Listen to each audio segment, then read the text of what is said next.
E aí galera, tudo bem? Essa questão é da prova da Escola Naval, ano de 2021. É uma questão aí bem tranquila, bem legalzinha sobre conservação de energia, tá? Tenta resolver e depois acompanha aqui comigo. Então vamos lá. Bom, o enunciado me apresenta esse desenho. A gente tem esse bloquinho numa rampa e esse bloquinho ele está comprimindo uma mola, né? Essa mola está comprimida. E ele me pergunta qual que vai ser a velocidade depois desse bloquinho quando ele chegar nesse ponto A, aqui.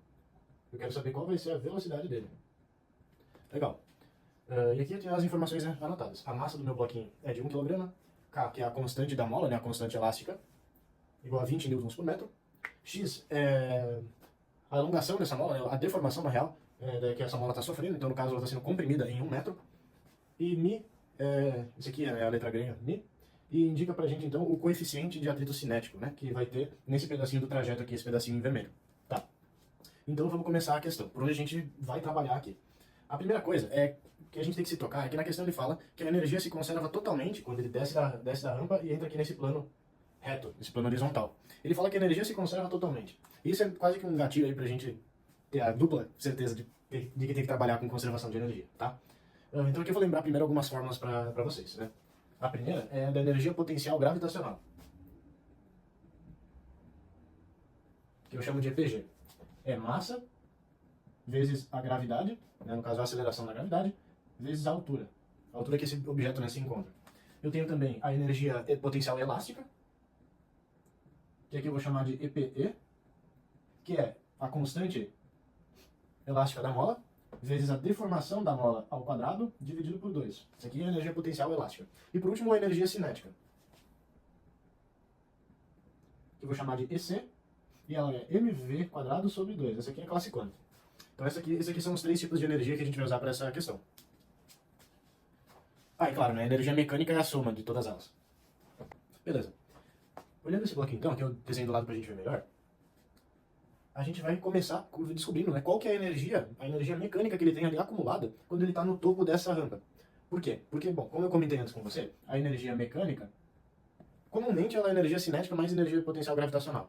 Mas ela vai ser a soma das energias que eu tenho, tá? E se ele fala que essa energia se conserva quando ele desce da rampa e entra no plano horizontal, então a minha energia mecânica inicial tem que ser igual à minha energia mecânica final. Até aí, beleza, né? Qual que é a energia mecânica que eu tenho inicialmente? Vamos descobrir. Tá. Primeiro você concorda que ele está a uma certa altura do chão. Então ele vai ter uma energia potencial gravitacional, que é qual? Bom, primeiro a gente precisa descobrir a altura, né? Lembra que eu mostrei antes para você a fórmula? É mgh. H é a altura. Então, a qual altura que está esse bloco? Bom, a gente tem aqui um ângulo de 30 graus e tem o valor da distância aqui da rampa, né? De 2 metros. Então a gente vai usar a relação do seno. Por quê? Porque o seno de 30, ó, é cateto oposto, que é a minha altura, pela hipotenusa, que é 2. O seno de 30 é 1 meio, então a minha altura vai ser 1 meio vezes 2, passei multiplicando, a minha altura é igual a 1 metro. Ok, essa é a minha altura. E agora a gente calcula então a energia potencial gravitacional. A minha EPG vai ser mgh, que é a massa do bloco 1 kg, a aceleração da gravidade é 10 metros por segundo ao quadrado, e a minha altura é 1. Então, a minha energia potencial gravitacional é de 10 joules. E agora, vamos para a energia potencial elástica. Porque você concorda que se essa mola está comprimida, uma mola, né, a mola ela sempre tenta voltar para a posição normal dela, para a posição natural, a elongação natural.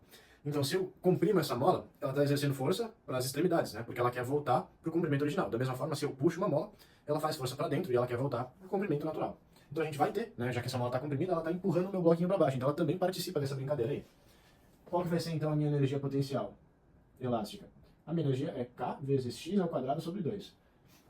Constante da mola, deformação ao quadrado dividido por 2. A minha constante ele já deu, né? Que é 20. A minha deformação ele também dá, que é de 1. 1 ao quadrado continua sendo 1. Dividido por 2, isso aqui também é 10 joules. Ou seja, qual que é a minha energia mecânica inicial? É 10 da energia potencial gravitacional, mais 10 da energia potencial elástica. 10 mais 10 é 20. Então a minha energia mecânica inicial é igual a 20 joules. Beleza, próximo passo agora. Ok, agora esse meu bloquinho já desceu a rampa. Ele fala que a energia ela se conserva 100%. Ou seja, eu não perco nada por atrito. Tanto é que o único trajeto que eu tenho atrito é esse trajeto aqui em vermelho. Ok. Quando esse meu bloquinho desce, você concorda que ele já não está na altura de 1 metro que a gente tinha encontrado antes, ele desceu para o nível do solo, tá? Ou seja, toda essa energia que ele tinha acumulada, toda essa energia potencial que ele tinha acumulada, se transformou em energia cinética. Energia cinética, né, de movimento. E com isso a gente consegue encontrar qual que é a velocidade dele quando ele desceu a rampa. E a gente vai calcular justamente assim, né? Usando a equação, a fórmula da energia cinética, que é mv² sobre 2. A energia cinética tem que ser igual ao quê? Conservação de energia, que a gente está falando até agora, desde o começo, né? Se a energia que quando ele estava lá em cima é igual a de quando ele desce, significa que a minha energia cinética vai ser igual à energia mecânica, que a gente acabou de descobrir, que é 20 joules, né? Então isso aqui é igual a 20. A minha massa eu tenho, a massa do bloquinho é 1. Então agora a gente só vai resolver isso aqui. Vou passar para cá multiplicando e eu vou trocar aqui o valor da massa. A minha velocidade é raiz de 40. E aqui eu acho que é importante frisar que eu estou resolvendo essa questão de uma forma, não é mais prática, né? Vamos ser sinceros, e também não é mais bonita, porque fazendo por conservação da energia você mata meio que tudo na mesma linha e foi. Aqui eu estou resolvendo de uma forma, caso você por algum motivo esqueça que tem que conservar energia, ou sei lá, eu vou trabalhar com a equação de Torricelli, tá? Aqui no finalzinho. Então por isso que eu estou descobrindo já essa velocidade, que seria a velocidade inicial, né, desse bloco, eu já explico da fórmula. Mas só então comentando, eu estou resolvendo de uma maneira diferente. Você pode resolver tanto só por 100% por conservação de energia. Aqui eu conservei energia e vou resolver por leis de Newton e Torricelli no final, tá? Então, sigamos. E agora, vamos analisar o que acontece quando ele vai passar, né, pela região em vermelho. Lembrando, né, a região em vermelho é a única região onde a gente tem atrito. Ou seja, aqui nessas partes de azul, um pouco me interessa, né, quanto que vale essa distância, porque ele não perdeu nada de energia ali. Beleza, quando esse bloquinho estiver aqui,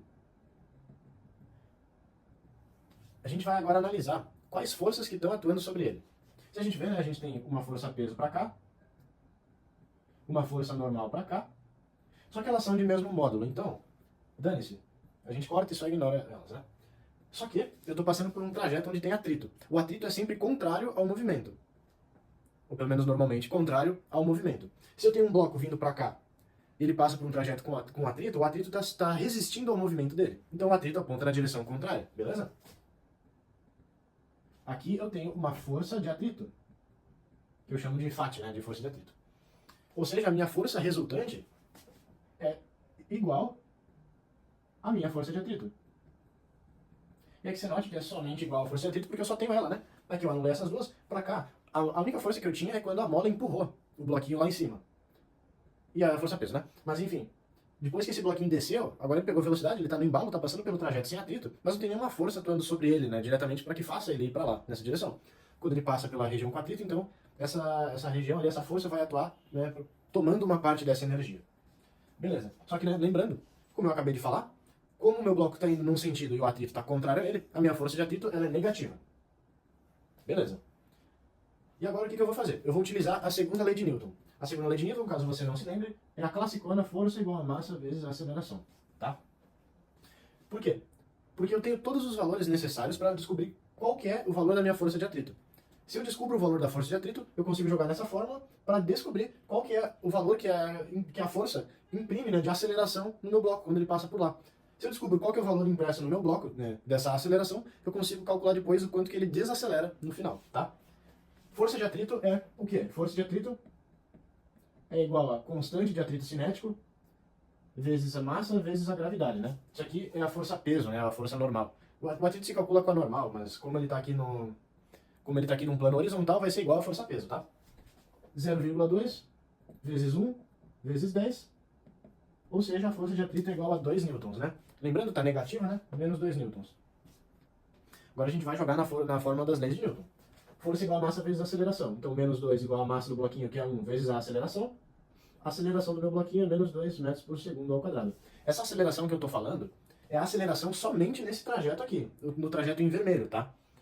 E faz sentido, né, ser uma aceleração negativa, porque, como eu já falei para você, se a minha força de atrito está contrária ao movimento do meu bloco, significa que ela está trabalhando para frear, né, esse bloco, a gente pode falar dessa forma.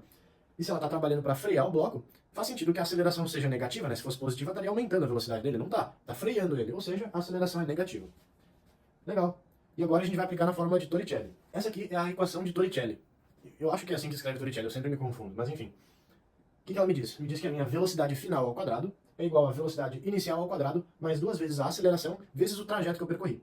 Essa fórmula de Torricelli é uma equação que é muito interessante, a gente utiliza, né, nas questões de movimento uniformemente variado, quando eu trabalho com aceleração. E essa fórmula é muito boa porque ela é meio que um atalho para quando você não tem o tempo, né? quando eu não tenho tempo mencionado na questão, quando eu não trabalho com tempo, ela é uma fórmula muito boa, né? Porque, como você pode ver, não tem a variável tempo. Ela trabalha apenas com velocidade, distância e aceleração. Então ela é muito importante também, tá? E agora a gente só vai jogar os valores aqui. Por quê? Porque essa velocidade aqui é o meu VA, é a velocidade que eu vou ter quando chegar em A, que é o que eu quero saber. E esse V0 é justamente esse aqui, ó, que a gente calculou antes, a velocidade quando ele chega aqui, né? Vou passar aqui para baixo, ó.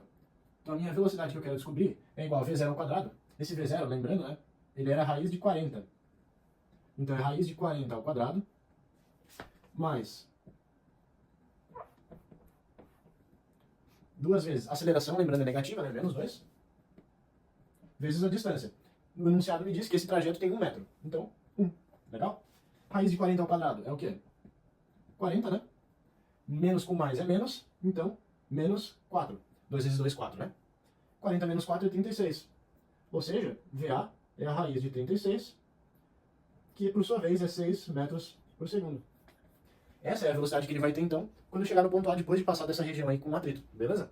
Isso aqui fecha na letra D. Como eu falei, uma outra alternativa para você resolver essa questão, e uma alternativa muito mais prática, seria só por conservação de energia. Mas supondo que você esqueça, que você não pense nisso na hora, aqui estaria outra forma, né, de você resolver, usando leis de Newton e equação de Torricelli. Você mata também essa questão, beleza? Então, valeu, espero que vocês tenham gostado.